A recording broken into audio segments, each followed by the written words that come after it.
Joel, as you can see behind me, storefronts are lit up with hundreds of lights and decorations, all in preparation for tonight's big event. You might think the high usage of this drug is happening on the many college campuses of our area.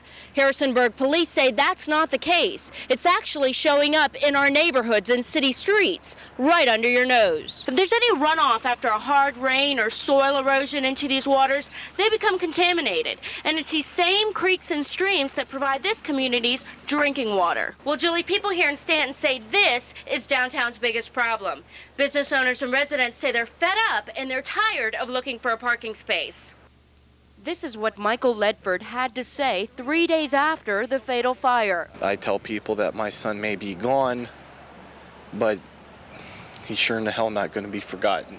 And this is Ledford today, exactly 1 month after the death of his son. What do you feel right now being arrested for first-degree murder? Rather sick. Ledford is charged with allegedly setting his apartment on fire, the murder of his son Zachary on his first birthday, and the attempted murder of his wife Elise, who remains in critical condition. As far as I know, all she can do is move her lips and shake her head yes and no. Ledford left his apartment minutes before the fire began and was one of the first people to arrive at the scene. Police say this case impacts not only the family, but the community as well, because Ledford is a member of the Stewart's Draft Fire Department. The lives are entrusted to him as a firefighter, so it does a emotional effect on the community that knew him and the family and worked with him. Police found many discrepancies in Ledford's account of what happened the night of the fire, and now he's behind bars, charged with a crime most would consider unthinkable. Mariam, Nabizad, TV3 News, Stewart's Draft. This was the scene shortly after 1 p.m. today. This Pleasant Valley Elementary School bus attempted to make a left turn onto Route 11 when this semi-truck broadsided the bus, spinning it out of control. I was about 2 cars behind the bus, and I looked up, and all of a sudden I see the tractor trailer just moving the bus backwards after it ran into it. Chaos filled the area as frantic parents came rushing for their children after hearing about the accident. Now, 11 children were brought here to the Rockingham Memorial Hospital. 2 of them suffered such critical injuries they had to be airlifted from here to the UVA Medical Center. Rescue workers divided their forces, some trying to ease the pain and confusion among the children, and others attempting to calm the nerves of distraught parents. 50-year-old truck driver Timothy Lehman told us, along with state police, he simply did not see the school bus. He had glanced down momentarily to check his gauges, things on his dash, and when he looked up, the bus had pulled in front of him. He did not have time to stop. Police have not yet placed any charges in what's said to be the worst bus accident in the county's history. Mariam, Nabizad, TV3 News, Rockingham County. Joel, times are really hard for families who rely on oil to heat their homes. Not only is the price per gallon high, but they have to buy at least 125 gallons at a time. Many say that's way more than they can afford. See, it's still on. These space heaters and kerosene furnace is how Weir's Cave resident Robert Lee heats his home. With the bills piling up and him currently out of a job, Social Services gives him fuel assistance.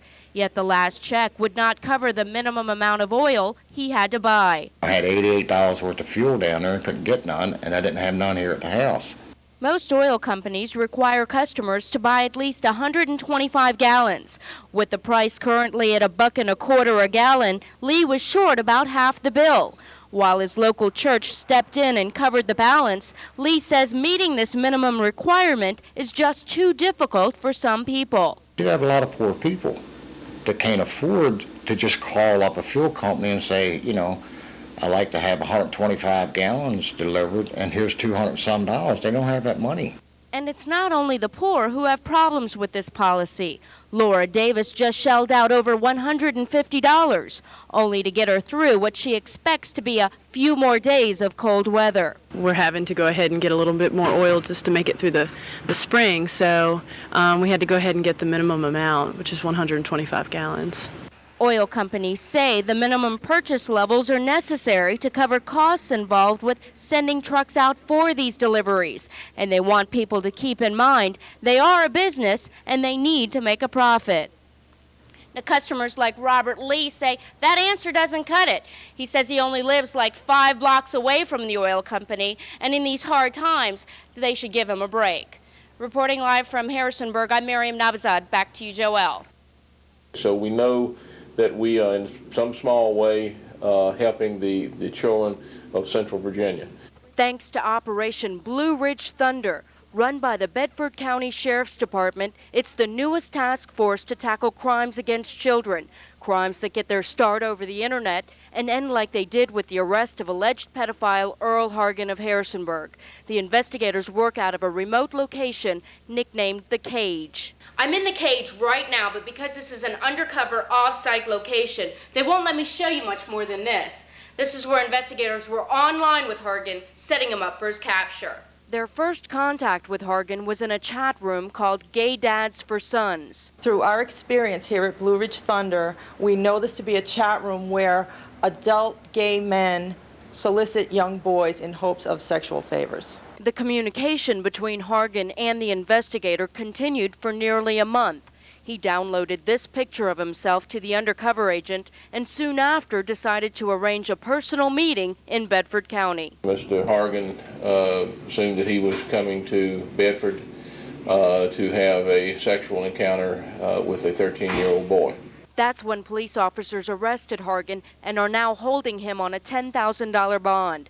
Sheriff Brown says this arrest has struck fear in other pedophiles who surf these explicit chat rooms. We mentioned Bedford or Lynchburg or Roanoke, almost immediately they go offline because the information has gotten out. They know that this operation is ongoing. And has shown itself to be the state's most successful tool in catching cyberspace criminals. Mariam Nabizad, TV3 News, Bedford County.